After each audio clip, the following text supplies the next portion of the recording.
impossível você pensar em sucesso, já que esse é o nosso assunto há algumas semanas, e não pensar que sucesso tem a ver com a palavra vencer. Concorda? Hoje o pensamento, de uma maneira geral, utiliza o conceito de vencer a partir da ideia da perda e do ganho. Pensem que sucesso tem a ver com perder e ganhar, ou perder ou ganhar. Sucesso tem a ver com isso. Esse discurso está aí nas formas do empreendedorismo, ou até mesmo no discurso religioso, sem querer ferir ninguém. Eu fiz uma pesquisazinha e encontrei, por exemplo, no discurso religioso, algo do tipo: acredite, é hora de vencer. Essa força vem de onde? De dentro de você. Você pode até tocar o céu se crer. Acredite que nenhum de nós já nasceu com jeito para super-herói. Nossos sonhos, a gente é quem constrói. Cabia bem num livro de autoajuda, não acha não? Cabia bem num discurso motivacional. Mas é a linguagem vitoriosa, ou é a linguagem vencedora do mundo, deste nosso mundo cristão, entre aspas. Mas não é novidade que o Jesus dos evangelhos parece subverter um pouco essa lógica triunfalista. Você não concorda comigo? Dá para perceber que o discurso religioso atual, e quando se pensa em sucesso, propõe um tipo de teologia, já chamada de teologia da prosperidade, mas uma ideia de sucesso a partir daquilo que Deus pode te dar. Eu creio que se você deseja entender o significado de sucesso, a gente precisa começar com Jesus. Nós já falamos muita coisa aqui sobre os salmistas, falamos sobre um padrão, gente que aparentava ser bem sucedido, mas não era bem sucedido. Mas se quisermos saber o que é sucesso, a gente tem que pensar em Jesus, e ver como Jesus viveu, e ver o que ele falou a respeito, e a sua trajetória, o que havia de sucesso nela. E pense comigo uma coisa: Jesus foi diferente de qualquer outro líder religioso desse mundo. Todos eles têm uma ênfase na sua obra e nos seus ensinos, não é isso? Os seguidores de Cristo sempre enfatizaram o quê? Os seus ensinos? Não, a sua morte. Maomé morreu com 62 anos, Confúcio com 72, Buda com 80 anos, Jesus morreu na casa dos 30 anos, repudiado pelo próprio povo. Ele não era aceito nem pelos seus. O símbolo que ele nos deixou para lembrar dele foi o seu sangue escorrendo numa cruz. Uma coisa absurda. Nós poderíamos historicamente ter escolhido, presta atenção nisso, a manjedoura. É muito mais fofinho, não é? A manjedoura, símbolo da encarnação. Olha que lindo, né? Todo mundo ia andar com uma manjedourazinha no pescoço. No topo das igrejas tem uma manjedoura. É mais fofo. Melhor, a banca de um carpinteiro, a dignidade do trabalho. A gente podia usar um barco, a ideia dos ensinos dele, ou as redes, como a ideia da missão. Quer ver uma coisa que podia ser usada como um símbolo? A toalha, símbolo da humildade dele, ou o túmulo vazio, ou um trono, ou uma pomba, sei lá. Qual foi o símbolo escolhido? A cruz, meu irmão. A escolha dela como símbolo do cristianismo é extraordinária, porque na cultura greco-romana, a cruz era um sinal de quê? De humilhação, escárnio, a pior das punições. Os piores criminosos recebiam esse tipo de punição. Nenhum cidadão romano jamais foi crucificado. E existe um escritor romano, Cícero, que falou que a palavra cruz, ela deveria ser abolida, nunca mais dita na boca de um romano, de tão grave, de tão feia que era a ideia da crucificação. Ela deveria ser removida por completo da história da humanidade. E o mais interessante é que Jesus Ele não foi um Marte, porque o Marte morre por uma causa. Jesus foi lá e falou assim: a minha vida não é ninguém que toma não, eu mesmo que a entrego. A mensagem da cruz se tornou uma loucura para os que se perdem, porque Jesus falou assim: tá, eu me entrego, prega, pronto, acabou. E mesmo depois dessa aparente derrota do Cristo crucificado, os discípulos falavam da cruz como um símbolo de vitória, como um símbolo de triunfo, de superação. Esse era o vocabulário dos seguidores de Jesus. A cruz é a nossa vitória. Quem concordaria, pelo amor de Deus, com o fato de que Jesus foi bem sucedido, de acordo com os nossos padrões hoje?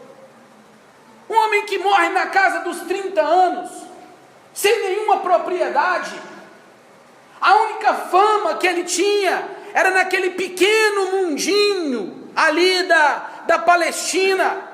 Ele não era mundialmente conhecido. Quem diria que Jesus, pelo amor de Deus, foi um vencedor nos parâmetros que a gente vê por aí, rejeitado pelo próprio povo, traído, negado, abandonado pelos seus seguidores.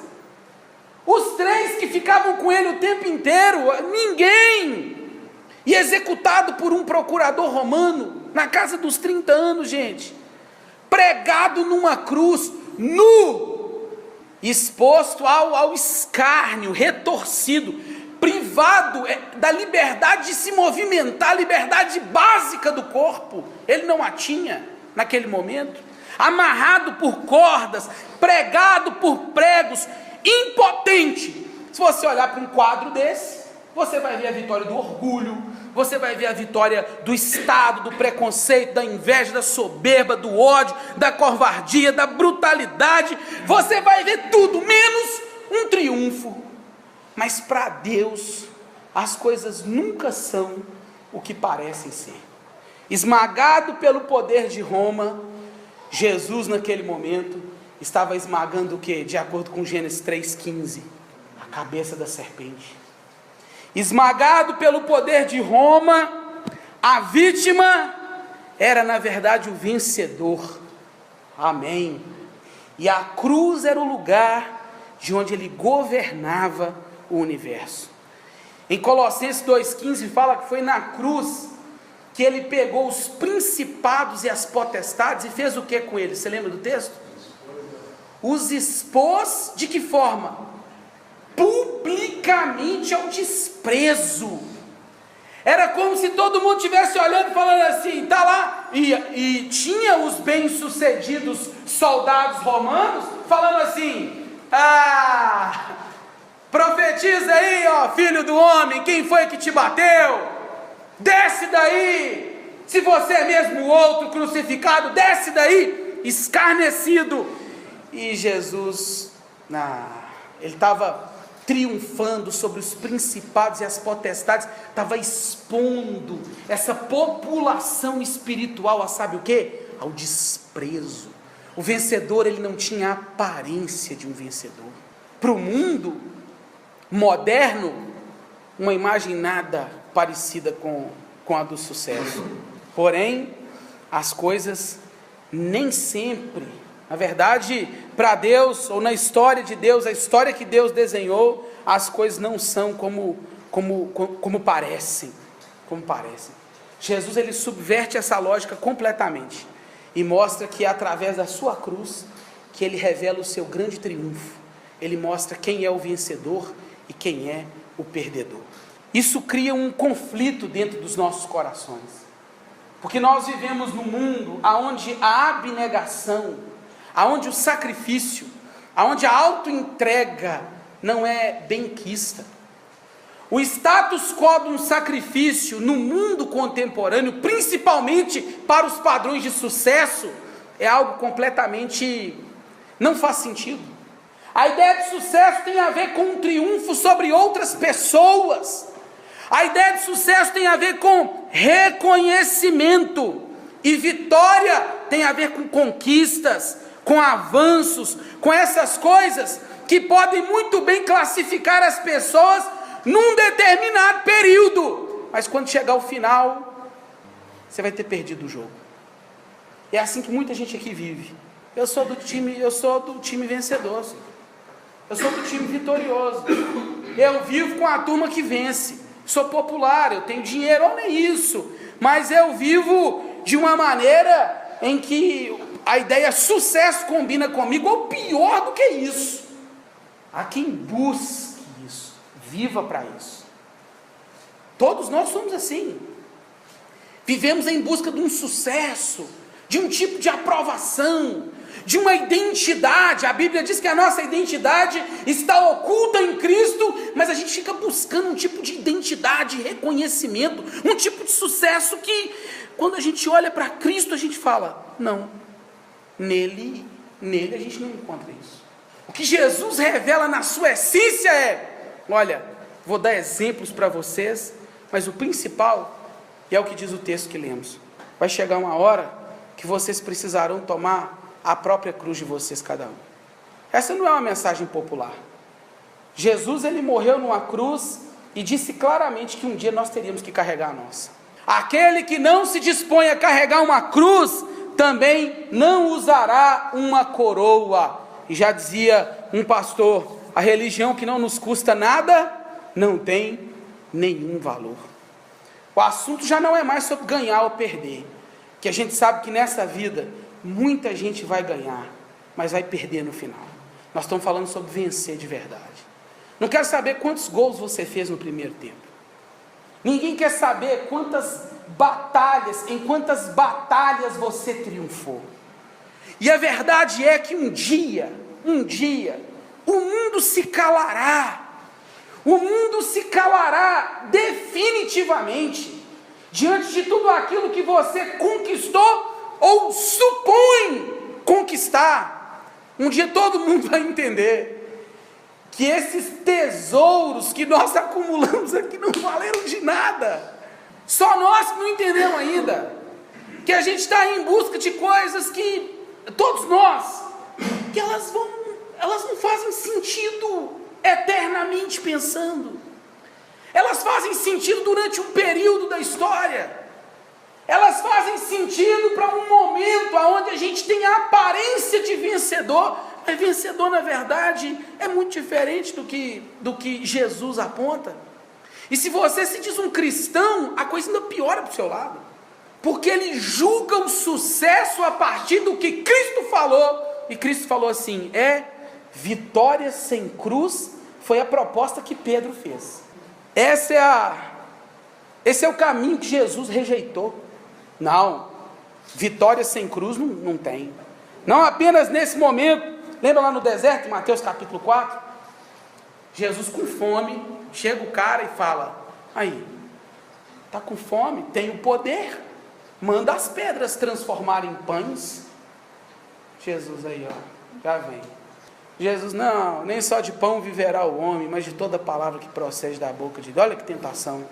Aí ele queria oferecer para Jesus o caminho da popularidade. Falou, que tal então, já que pão para você não é o problema, que tal então subir lá no pináculo do templo, lotado de gente, na hora que você der aquele bang jump, né? Aí vai vir Miguel, Gabriel, Rafael e Daniel, vai vir todo mundo e vai segurar Jesus. O Filho de Deus não pode cair, porque lá na Bíblia está escrito que os teus anjos vão te segurar.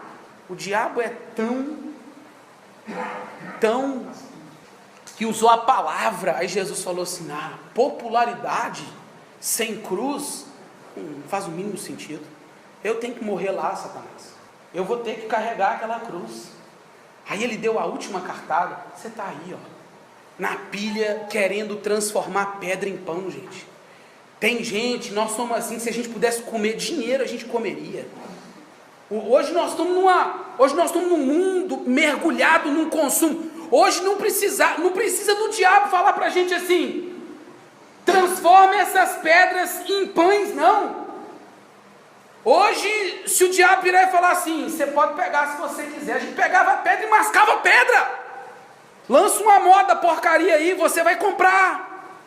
Você vai comprar porque você acha que é a propriedade que vai te fazer feliz. Você vai ser bem sucedido por ela.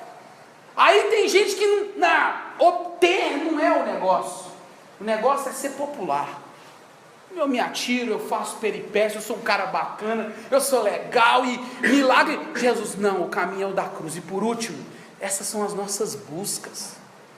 Jesus o tempo inteiro está falando assim, não, é a cruz, é a cruz, é a cruz. Aí o diabo fala, olha, aqui, dá uma olhada em todos os reinos do mundo, te coloco no trono de César. Ele, ó, Satanás, racha fora. E o diabo o deixou até ocasião oportuna. Ele tinha que passar por aquela cruz. A vitória que Jesus apontou, o caminho de vitória que ele apontou, quando ele fala de vencer, ele fala de cruz. E essa também é a nossa vitória, a cruz que nós temos que carregar. E aí você reclama da sua, né? Você já parou para pensar que talvez a sua cruz é exatamente aquele lugar aonde você deveria morrer? Aquilo que te incomoda tanto é o lugar onde você deveria morrer para si mesmo. Quando nós estamos falando de cruz, nós estamos falando de uma morte impiedosa.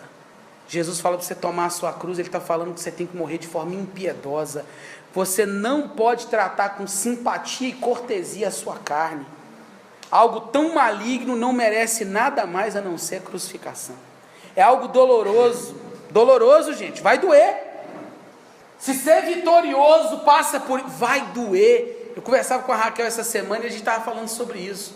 Nós sabemos que vivemos pela graça de Deus, temos o auxílio do Espírito Santo, Deus é poderoso para suprir todas as nossas necessidades, mas nós precisamos entender que todo o Evangelho, todo o Novo Testamento aponta o caminho da dor para o cristão, do sofrimento. Eu quero ensinar isso para os meus filhos, é cedo. Eu falo com eles assim, ó, importa sofrer pelo reino de Deus. Paulo diz a Timóteo, todos os que querem viver piedosamente em Cristo serão o quê? Perseguidos. A Bíblia diz, Jesus falou assim, olha, no mundo vocês terão aflições, mas quer a vitória? Eu venci o mundo. O tempo inteiro nós somos orientados que a hostilidade com que viveremos com relação ao mundo faz parte dessa cruz que carregamos e a maneira dolorosa com que iremos servir ao Senhor. Ontem eu pregava para uma leva de adolescentes numa igreja e eu falava com eles que Jesus falou com Pedro, Pedro, tu me amas, aquela história toda, e no final Jesus fala assim, olha, então Pedro, ou vai chegar um dia que você vai ser cingido por outro vai te guiar e tal, e o texto fala assim, aquilo apontava com um tipo de morte que Pedro iria o quê? Você lembra do texto? Glorificar a Deus. O tipo de morte que ele iria glorificar a Deus. Imagina, nós estamos vivendo um cristianismo muito genérico nessa história, é um negócio muito de plástico. Cadê a antítese com relação ao mundo, a oposição? A pessoa que chega na faculdade fala, não, aqui não. Ah, vai ser escarnecido, você vai ser criticado, você vai ser ridicularizado, lógico que vai. O tempo inteiro nos é oferecida uma oportunidade para viver um cristianismo sem cruz, sem dor. Um cristianismo que não nos revele uma morte que é um processo. A cruz não era um fuzilamento. A cruz não era uma cadeira elétrica, não era uma injeção letal. A cruz era uma morte lenta, gradual. É pregar a carne na cruz, é estar determinado que ela se mantenha ali até que ela expire finalmente. Essa é a vida do cristão autêntico, essa é a vida do verdadeiro vencedor. Amém? É sofrimento, irmão, lógico que é. Quem falou que não seria? Estão ensinando uma bobagem por aí, essa maldita teologia da prosperidade, enganando as pessoas, e o número de gente anticristã hoje, fruto da maldição da teologia da prosperidade, que prometeu o mundo para ela e não deu, grande demais. Quanta gente você encontra? Eu fui na igreja atrás de uma bênção, pronto, começou errado. Me prometeram, eu dei o dinheiro, eu fiz a corrente, eu fiz isso, eu fiz aquilo outro e nada aconteceu. Lógico, o cristianismo genérico não prega a cruz.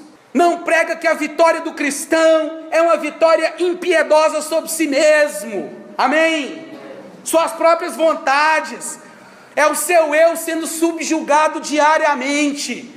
Para você se manter firmado na fé, para suportar as tentações, para suportar as pressões do dia a dia. É impiedosa essa crucificação. Ela é dolorosa. Ela é gradual, mas ela é decisiva também. Ninguém tendo sido pregado na cruz não morreu nela. É que ser um cristão é sucesso a nossa história. Você quer ser o profissional mais bem sucedido? Você pretende ser a pessoa mais popular desse mundo?